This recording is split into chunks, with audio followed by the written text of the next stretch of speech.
오늘 시편 119편 시리즈 5번째 시간입니다. 오늘 시리즈 설교를 처음 들으신 분들은 교회 웹사이트에 가셔서 설교를 1편 첫 번째 부분을 꼭 보시기 바랍니다. 왜냐하면 시편 119편은 굉장히 긴, 성경에서 가장 긴 절로 되어 있고 총 22연으로 되어 있습니다. 각 연마다 8구절씩 되어 있고 그 연마다 첫 번째 단어가 똑같은 히브리어 글자로 되어 있는 답관체이고 아크로스틱 그런 형식으로 되어 있습니다. 오늘 5번째 시간인데요, 그 단어가 어떻게 생겼냐면 보겠습니다. 해라는 단어입니다. 해. 따라해 볼까요? 해. 뭐 어렵지 않죠. 한 번 더 하겠습니다. 해. 네, 이게 5번째 글자예요. 흐 발음이 나기도 하고 묵은 발음이 나기도 하는데, 이 해라는 단어는 이 벽이 뚫린 곳에서 숨구멍, 숨을 쉬는 그런 것으로 형상화한 글자입니다. 모든 게 다 이제 뚫려 있죠, 글자 자체가. 그래서 이 5번째 연에 있는 매 행의 첫 번째 글자는 이 해라는 단어로 나오는데, 이 해는 히브리 성경에서 굉장히 많이 사용합니다. 아마 여러분 혹시 나중에 기회가 되시면 배울 수 있는 기회가 되시면 한번 배워볼 기회가 있을 때 한번 살펴보시면요, 성경에 있는 그 글자에 해라는 이 단어가 굉장히 많이 나오는 것을 보게 돼요. 내려주시기 바랍니다.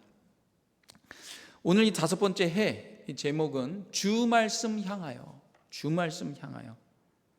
마지막 창송, 우리가 설교 끝난 다음에 찬양도 주 말씀 향하여 부제로 되어 있는 찬양을 할 텐데요, 이 우리의 마음과 우리의 방향이, 생각과 우리의 뜻의 방향이 어떻게 정해지느냐가 참 중요한 것 같습니다. 오늘 시편의 기자가 오늘 말씀을 통하여서 그렇게 간절히 소망하는 거예요. 주님, 내가 주 말씀 향하여 달려가길 원합니다. 그러한 소망임인데 왜 그런가? 자기 내면에 있는 참 이 죄된 속성이 끊어지지 않는 것 때문에 굉장히 고민하면서 주님, 내가 이것을 좀 주님 끊길 원합니다. 그런 간구로 하거든요. 그게 무엇인가? 참 탐욕이라는 거예요. 허탄과 탐욕에 대한 마음이 있는 것을 발견합니다. 이번 주가 날씨가 참 많이 선선해졌어요. 얼마나 감사한지 몰라요. 근데 지난 우리 7월에 보면 170년 동안 지구 역사상 가장 뜨거운, 가장 더웠던 달이라고 그래요. 그래서 7월에 한 2주 정도는요, 정말 못 살 것 같은, 이러다가 좀 지구가 전체가 다 녹는 거 아니냐, 도넛스가 여름에 녹는 것처럼, 아이스크림이 녹는 것처럼 지구가 녹는 거 아니냐, 실제적으로요 지금 그러고 있다 그래요. 이 과학자들과 전문가들이 남극과 북극에 있는 빙하들이 많이 녹아서 지금 뭐 시베리아나 이런 데 가면은요, 그 모기 때문에 장난이 아니라 그래요. 거기 혹시 뭐 여행 가시는 분들이 있으면요, 조심하시기 바랍니다. 모기가 그냥 과거보다 훨씬 많아졌대요. 다 꽝꽝 얼려져 있어야 될 곳에 물이 다 되니까 거기에 그냥 모기들이 창궐하고 있다고 얘기합니다. 근데 참 이번 주는 너무나 날씨가 선선해서 얼마나 감사한지 몰라요. 참 하나님의 은혜에 감사하다. 좀 그런 것처럼 우리 심령에 좀 하나님의 은혜의 단비가 임하길 바랍니다. 그런 사모한 마음이 예배 가운데 있어야 되는 것 같아요. 사모하는 자에게 하나님께 주시는 거예요. 여러분, 기도라는 게 있잖아요. 간구라는 게 있습니다. 성경에 보면은 기도도 뭐 기도, 간구, 도구 뭐 이렇게 돼 있는데요, 말하자면 성경에서 주님께서 우리에게 간구하라 그랬어요. 요청하라 그랬습니다. 주님, 나에게 은혜의 단비를 주시옵소서. 그럴 때 하나님께서 은혜의 단비를, 늦은 비와 이른 비를 주시는 것처럼, 늦은 비와 이른 비는요, 우리는 지금 잘 모르지만 농사를 짓는 분들은 너무나 잘 안다 그래요. 가을에 추수할 때가 될 때, 여러분, 그때 비 내리면 안 되잖아요, 그렇잖아요. 근데요, 마지막까지 농작물이 자라기 위해서는 늦은 비가 있어야 된다는 거예요. 그리고 그 다음에 햇볕이 쨍쨍하게 내리면 그냥 이 알곡이 그냥 아주 탱글탱글하게 맺힌다 그래요.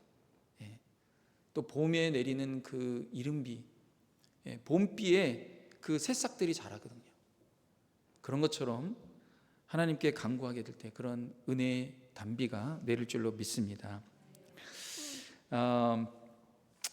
이렇게 또 초두로 돌아오면은 이 지구의 온도가 점점 끓고 있잖아요. 글로벌 워밍이다. 그래서 좀 왜 그런 일이 일어나는가? 이제 뭐 여러 가지 원인이 있겠지만 그 중에 하나가 인간이 끊임없이 공장을 만든다는 거예요. 공장을 세우고 물건을 만들고 어쩔 수 없이 필요한 것들은 만들어야 되죠. 그러나 실은 인간의 욕심이라는 게 한도 끝도 없어갖고 내가 지금 이게 필요하지 않는데도 인간이 자꾸만 산다는 거예요. 자꾸만 산다는 거예요. 한두 개만 필요하면 되는데 두세 개, 세네 개, 10개, 20개. 나중에 이사를 하다 보면요, 30년 동안 40년 동안 집에 살다가 이사하는 분들 보면요 깜짝깜짝 놀래요. 최근에 제가 아는 어느 전도사님 집이 이제 이사를 하게 되어서 목사님 뭐 필요한 거 있으면 좀 가져가세요. 그래서 저희 교회에 몇 개를 가지고 왔어요. 그래서 성도님들이 좀 지금 잘 사용하고 있습니다. 그런데 보면은요, 이거 다 필요 없는 것들인데, 현재 필요 없는데 쟁겨놓고 있는 거예요. 어떤 것은 10년 동안 쓰지 않은 건데 뭐 어디 있는지 몰라갖고 새로 사는 것도 있잖아요. 그래서 저는 은퇴해갖고 집을 좀 작게 옮기는 것이 또 괜찮다고 생각이 들어요. 왜냐하면 필요 없는 것들을 계속 갖고 있으면서 또 사고 또 사고, 좀 우리가 심플한 라이프를 살아야 될 필요가 있다 싶은 생각이 듭니다. 저는 미국에 와갖고 좋은 문화 중에 하나가, 다 좋은 건 아닌데 이런 건 좀 괜찮다 하는 게요, 처음에 와서 좀 깜짝 놀란 게요, 거라지 세일이에요. 10년, 20년, 30년 된 물건을 밖에다 내놓고 이게 정말 팔릴까 싶은 생각이 드는데 1불, 2불, 5불, 어떤 것은 뭐 도네이션, 갖고 가고 싶으면 갖고 가거라, 어떤 건 프리. 근데요, 제가 거라지 세일에 가보니까요, 저도 처음에는 이런 거 어떻게 사? 한국의 문화는 뭐예요? 그냥 모든 게 새롭게 터닝되는 문화예요. 그냥 트렌드에 따라서 1개월, 2개월, 3개월씩 그냥 계속 바뀌어가면서 그냥 쓸 수 있는 것도 버리고 또 새로 사고 막 이런 문화에 있다가 미국에 와서 보니까 20년 된 거 누가 사더라고요. 사요. 1불 주고도 사고. 저도 샀어요. 한 2년, 3년 되니까 사더라고요. 필요한 거 있으면. 그게 또 얼마나 감사한지 몰라요. 저거 새 거 살려면은 10불, 20불, 30불 되는 거 1불에 좀 누가 썼던 거지만 어때? 사는 것. 여러분, 우리에게 너무 많은 걸 가지고 있다 싶은 생각이 들어요. 너무 많은 걸 소유하고, 그런데 또 소유하려고 해요. 지난 21세기 동안에 가장 날씨가 화창하고 또 지구의 온도가 떨어진 때가 어느 때냐 보면은 팬데믹 때라 그래요. 2년 반 동안에 공장을 많이 가동하지 않으니까 지구가 그나마 숨을 쉬고 살 수 있다 그래요. 오늘 5번째 글자가 뭐예요? 숨이라는, 숨 쉬는 그런 공간에서 나온 그걸 형상한 해 아닙니까? 지구가 숨 쉴 수 있는 것, 좀 숨쉬게 하자, 좀 그런 마음이 좀 들더라고요.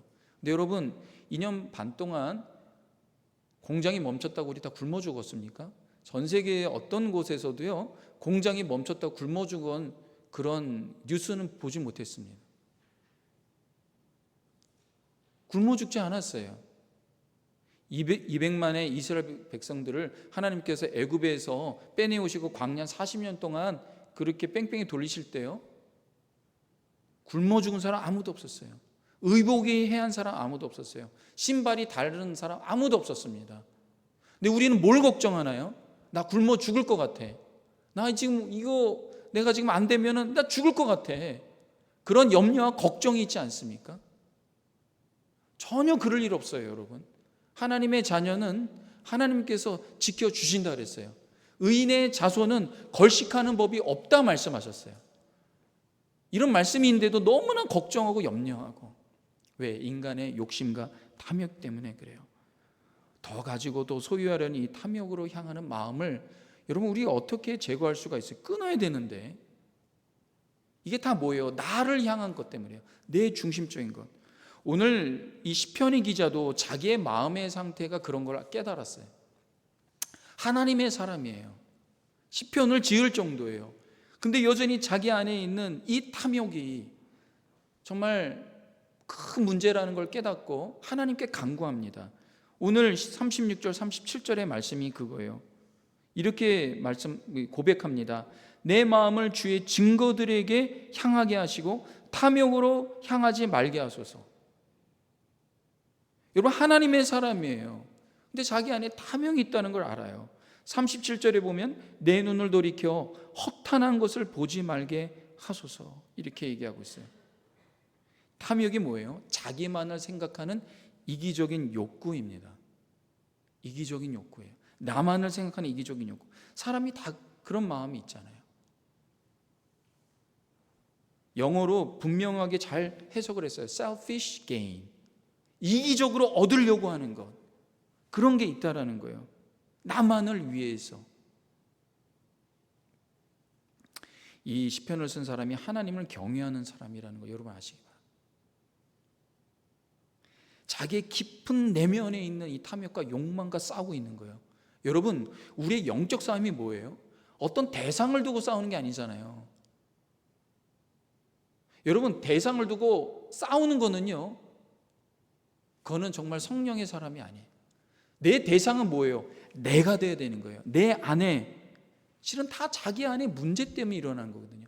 내 안에 있는 욕심과 탐욕과 시기와 질투 때문에 일어나는 그런 것을 겉으로 누군가의 투영에 자꾸만 싸우는 거거든요. 다 나의 문제예요. 이 시편의 기자가 그걸 깨달았어요. 주님을 묵상하고 주의 말씀 묵상하다 보니까 주변의 문제가 아니더라고요. 내가 문제예요. 여러분, 지금 일어난 전쟁들 보십시오. 다 누가 문제예요? 그 전쟁 일으킨 사람이 문제잖아요. 근데 자기는 모르잖아요. 자기 객관화가 안 되는 거예요. 여러분, 성령께서 우리에게 가르쳐 주시죠. 성령이 충만한 사람은요, 자기 객관 알아요. 내가 문제구나. 내가 이 탐욕이 있구나. 또 여기 보면 뭐예요? 허탄한 것. 여러분, 허탄이 뭡니까? 허탄은 vanity 라는 거예요. 공허하다, 무가치하다. 뭐예요? 우상과 싸우는 거예요. 내 안에 있는 우상. 아니, 하나님의 사람인데 뭐가 우상이 있을까? 우상이 있는 거예요. 이 시편의 기자를 보니까 그래도 좀 어느 위치가 있고 명예가 있고 부가 있고 어느 정도 가지고 있는 사람이에요. 내 안에 우상이 있는 거예요. 사람마다 자기 안에 우상이 있죠. 왜 허탄하다고 합니까? 여러분, 우상이 뭐예요? 하나님보다 더 관심이 많고, 하나님보다 더 시간을 많이 들이고, 하나님보다 더 에너지를 많이 들이는 것, 그게 결국에 우상이에요. 그게 우상이에요. 주님, 내가 주님보다 더 생각하고 주님보다 더 가치를 두고, 왜 그걸 생각하고 에너지 두고 시간을 들입니까? 그게 더 가치가 있다고 생각하니까. 근데 예수님께서 이 땅에 오셔서 하신 말씀이 뭐예요?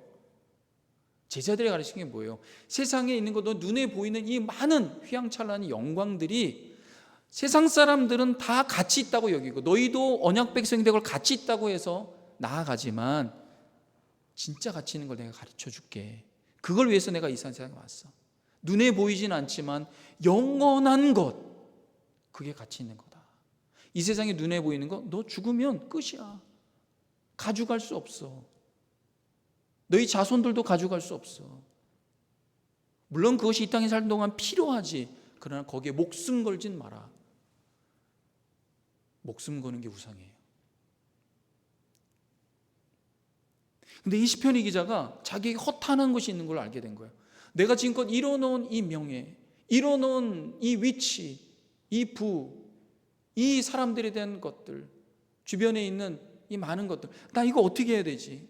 그런 마음이 딱 찾아올 때요, 내 눈을 돌이켜 허탄한 것 보지 말게 하소서. 왜 이런 얘기합니까? 너무나 좋은 것들이 많이 보이거든요. 이것이 하나님보다 더 귀하게 여겨지고 하나님보다 더 가치 있게 여겨지니까, 주님, 내가 이런 마음이 있네요. 내가 정말 주님 사랑한다고 하고 주님 내가 경배한다고 하고 주님 믿는다고 하는데 내 마음에 이런 마음이, 허탄한 마음이 있네요. 주님, 내 눈을 좀 가려주세요. 허탄한 거 보지 말게 해주세요. 그렇게 고백하는 거예요. 여러분, 사람이 무엇을 보느냐가 참 중요하더라고요. 뭘 보느냐 참 중요하더라고요. 여름이 되면은 가장 많이 그 상영되는 그런 영화가 그 무서운 영화. 저 어릴 때 가장 무서운 영화거든요. 동화인데 화장실에 가면은 뭐 빨간 휴지 줄까 파란 휴지 줄까 이게 무서운 거였어요. 그 얘기 딱 들으니까 우리 또래에 있는 사람 화장실 가는 게 무서운 거예요. 못 가겠는 거예요. 요즘에는 그 정도가 아니더라고요. 보기에 끔찍할 정도예요. 근데 사람들이 다 봐요. 와, 40년 전에는 상상도 할 수 없는 그 무서운 그런 영화들과 이런 것들이요 요즘 넘쳐나요. 여러분, 근데 아이들이 10대 아이들이 그거 보면 어떻게 될까요? 밤에 잠이 올까요? 안 올까요? 안 와요. 무서워갖고 화장실도 못 가요. 네. 뭘 보느냐가 참 중요해요. 아마존 베스트셀러 중에 하나가 성공학과 관련된 책들이에요. 사람들이 성공을 그렇게 원해요. 성공하고 싶어요. 그럼 그 책들의 보편적인 얘기가 뭐냐? 성공하고 싶으면 내가 성공하고 싶은 거를 그리라는 거예요. 그리고 붙이고 계속 그걸 보면서 상상하고 내가 그렇게 되고 싶다고 꿈을 꾸라는 거예요. 근데 저는 성공이 나쁘다는 말을 하는 게 아닙니다. 하나님은 우리가 실패한 인생이 아니라 성공한 인생 되기를 원하시는 거예요. 성공하는. 근데 성공이란 과연 무엇일까? 여러분, 세상이 얘기하는 성공은요 스테레오타입이에요. 뭡니까? 모두 큰 집, 모두가 얘기할 때 큰 집, 많은 재산, 자녀의 성공, 자녀가 좋은 대학 나오고 무병장수하고 다 그런 거 아닙니까? 여러분, 미국에서 뭐 얘기하다 보면은 뭔 얘기를 해요? 자녀가 어느 대학 나왔다, 뭐 아이비리그교에 나왔다. 아유, 성공하셨네요. 성공하셨네요. 자녀가 의사다, 변호사다, 뭐 이러면 성공하셨네요. 다 그렇지 않습니까? 그게 세상이 얘기하는 성공이에요. 그런데 여러분, 진정한 성공은 뭘까요? 진정한 성공은 뭘까요? 하나님이 성공이다라고 말씀하시는 건 뭘까요? 진정한 성공은 내가 이 땅에 왜 태어났는지 그 이유를 알고 그 이유를 가지고 목적을 따라 소명으로 살아가는 거예요. 그게 성공이에요. 그게 성공이에요. 여러분, 예수님께서 하나님의 아들로 이 세상에 오셨죠. 여러분, 예수님의 성공은 뭘까요? 예수님이 30대가 됐는데요, 사람들이요 한두 명, 수명, 뭐 100명 따라다닌 게 아니에요. 수만 명 따라다녔어요. 역사적으로 보면 그 당시 때 그 빌라도와 또 로마의 그런 정치에서는요 예수님을 다 알았어요.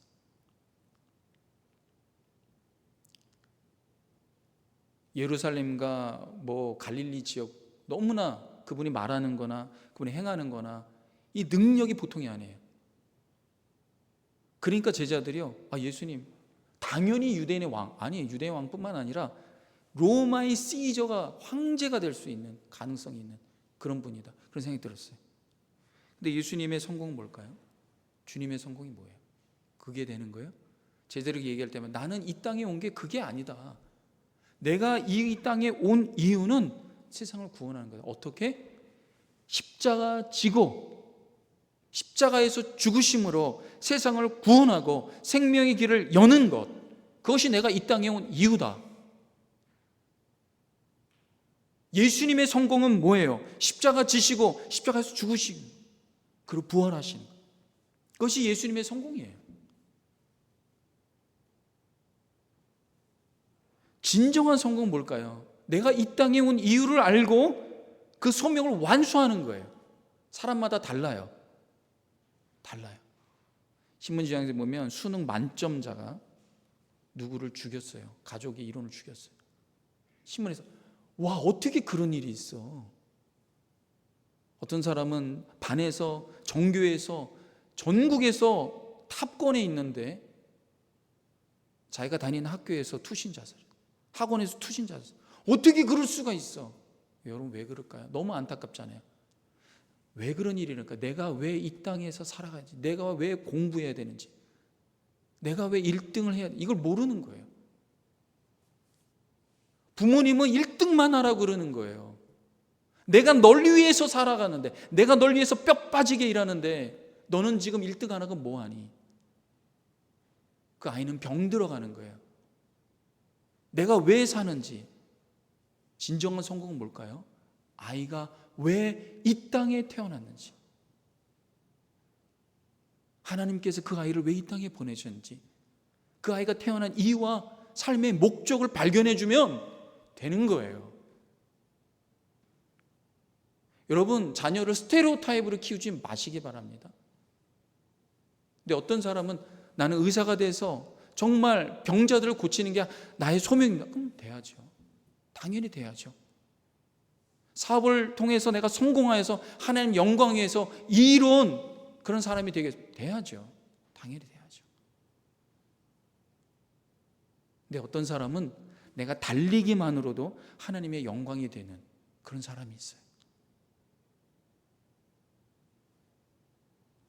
1924년 파리 올림픽에서 세계 신기록을 낸 에릭 리들이라는 사람이 있습니다. 불의 전차라는 그런 영화를 통하여서 사람들에게 알려진 그런 사람인데요. 이 사람이 왜 유명해졌냐면 주일에 예배를 드리기 위해서, 이 사람이 국가대표인데, 영국 국가대표, 스코틀랜드와 영국 국가대표인데 달리지 않겠다는 거예요. 그래서 기자가 물었어요. 아니, 당신은 정말 조국과 나라를 위하여 메달을 딸 수 있는 그런 사람인데 왜 썬데이에 달리지 않습니까? 나는 주일에, 이 썬데이는 주님의 날입니다.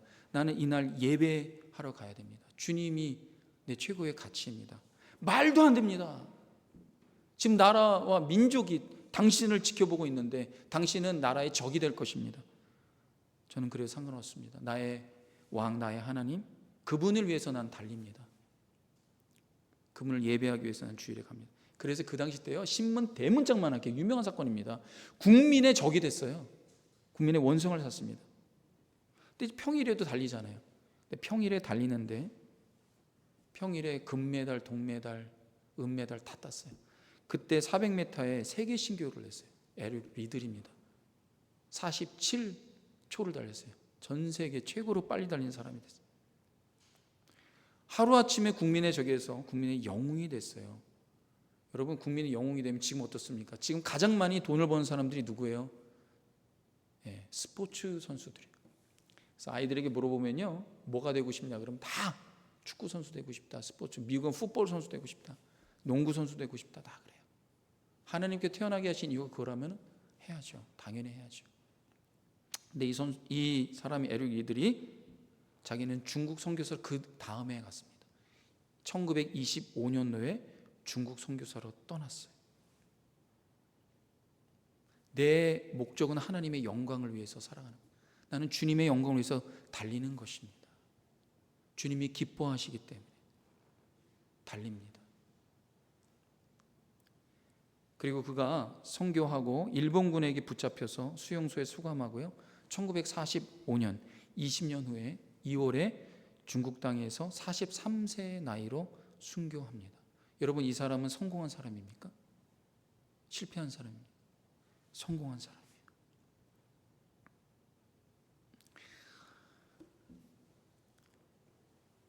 이 시편의 기자는 자기에게 있는 그 탐욕과 그 허탄한 것을 몰아가게 해달라고 주님께 요청합니다. 좀 시간이 좀 지났지만 몇 가지 더 말씀을 드리고 마무리하도록 하겠습니다. 정말 이런 가치를 분별할 수 있는 죄는 어디서 얻을까요? 그래서 주님 말씀 향하여 내가 가길 원합니다. 그렇게 시편의 기자가 고백합니다. 첫 번째는 이거예요. 끝까지 지키는 신앙, 신실한 신앙 가져야 됩니다. 33절의 말씀 다 같이 한번 읽도록 하겠습니다. 시작. 여호와여, 주의 율례들의 도를 내게 가르치소서. 내가 끝까지 지키리이다. 저는 말씀 배우는 것도 참 중요한데요, 더 중요한 것은 뭐냐면요, 끝까지 그 말씀 붙들고 믿음을 지키는 거예요. 여기 뭐예요? 내게 가르치소서. 주의 말씀 내게 가르치소서. 더 클라이막스가 뭐예요? 그 받은 말씀 가지고 끝까지 지키리이다. 끝까지 지키리이다. 이게 뭐예요? 신실한 신앙이에요. 신실한 신앙. 여러분, 하나님이 칭찬하시는 그런 신앙이 있어요. 그리고 상을 줍니다. 그 상이 뭐냐? 뭐 1등 상도 있고 뭐 이런 상도 있겠지만 하나님이 주시는 가장 좋은 상은 개근상이에요. 신실한 상, 신실한 상. 바울이 디모데에게 마지막에 고백한 말씀이 있어요. 디모데후서 4장 7절에 이렇게 고백합니다. 나는 선한 싸움 싸우고 나의 달려갈 길을 마치고 믿음을 지켰으니. 믿음을 지켰다는 거예요. 지켰다는 거예요. 여러분, 어느 날은 세상을 다 변화시킬 것 같이 성령 충만하다가 그 다음 날은 완전히 잠수타고 보이지 않는다면 과연 하나님이 기뻐하실까? 참 신앙이 양은 냄비 같으면 안 돼요. 하루는 100도처럼 펄펄 끓다가 그 다음 확 0도로 꺼지는 양은 냄비가 아니라 여러분의 신앙이 뚝배기 신앙 되길 주님의 이름으로 축원합니다. 뚝배기 신앙, 이 뭐냐? 계속 끓는 거잖아요. 요즘 한국 음식이요 최고라 그래요. 최고라 그래요. 미국 사람들, 외국 사람들이요 가장 많이 검색하는 게 뭐냐? Korean food, Korean cuisine. 넘버 원이래요. 지금 참 이런 세상이 올 줄 누가 알았겠습니까? 저는 아무도 몰랐어요.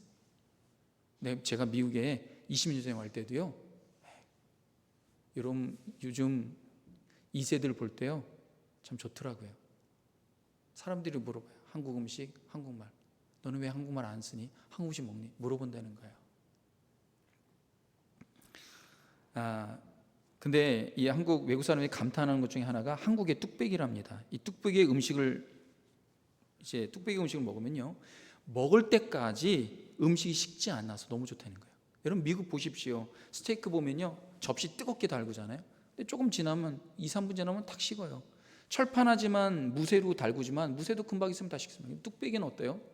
처음에 그 뜨끈한 것이요 다 먹을 때까지 30분까지 있다는 거예요. 그래서 한국 사람 천재라는 거예요. 천재, 지니어스라는 거예요. 어떻게 이렇게 하냐? 여러분 우리 신앙이 어떻게 될까요?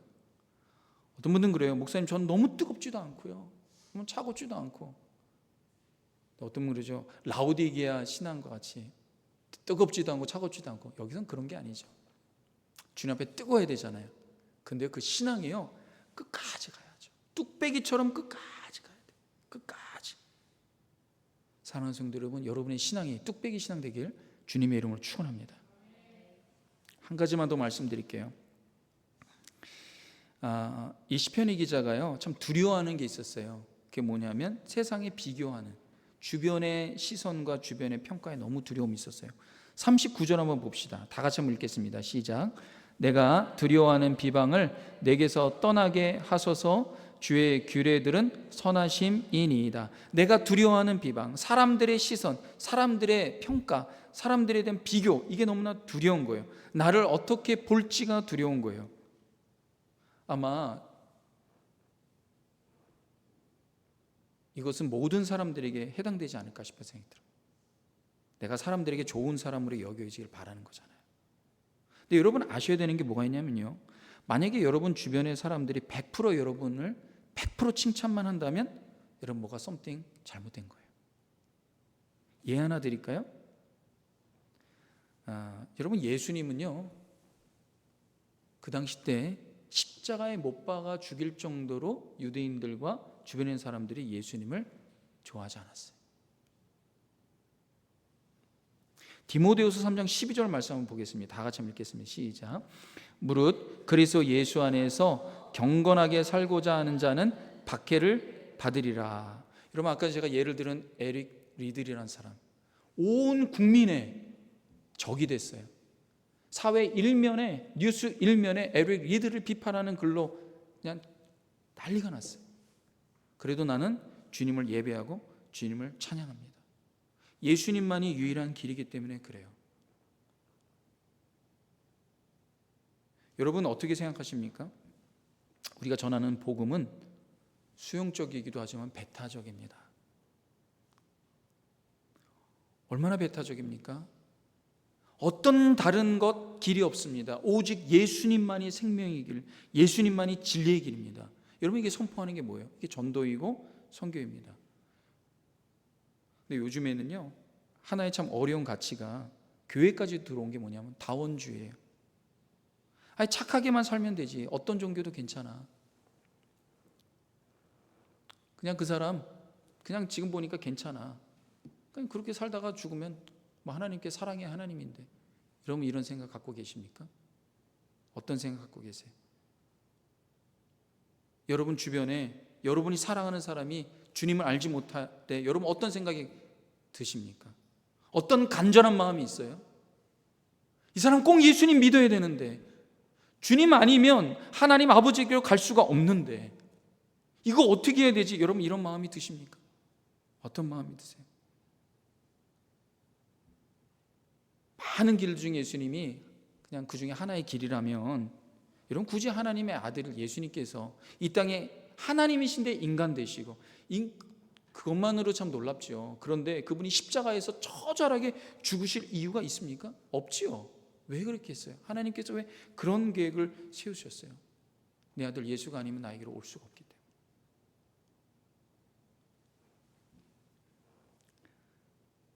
사람이 스스로 의롭게 될 수 없다는 것, 없습니다. 여러분 이것은 인류가 증명하고 있어요. 지금도 증명해요. 세상은 전쟁과 분노와 중독과 각종 살인과 시기와 음란과 탐욕과 여전히 있어요. 시편의 기자가 내 안에 있는 허탄한 것, 내 안에 있는 탐욕, 여러분 우리가 싸워야 될 것은요 다른 게 아니에요. 여러분 가족들과 싸우지 마세요. 여러분 싸워야 될 것은 여러분 아니에요. 여러분 내면에 있는 것과 싸워야 돼요. 그것 때문에 문제가 되는 거예요. 주님, 내 이것 때문에 예수님 오셨죠. 주님 날 이걸 제거해 주세요. 이걸 제거해 주세요. 여러분 복음이 수용적이라는 것은 또 하나, 여러분 이런 불신지옥 예수 천당할 때 어디에 하이라이트입니까? 불신지옥, 야 지옥이래. 여러분 예수님이 이 땅에 오신 거, 하나님 보내신 건요 세상을 심판하려고 하신 게 아니라 구원하려고 하신 거예요. 세상을 다시 세우시기 위해서, 예수님 믿고 구원하기 위해서. 우리가 전하는 것은 구원이에요. 생명이에요. 영생이에요. 사랑하는 성도 여러분, 하나님 우리를 돌보시는, 보호하시고 지키시는 아버지가 되십니다.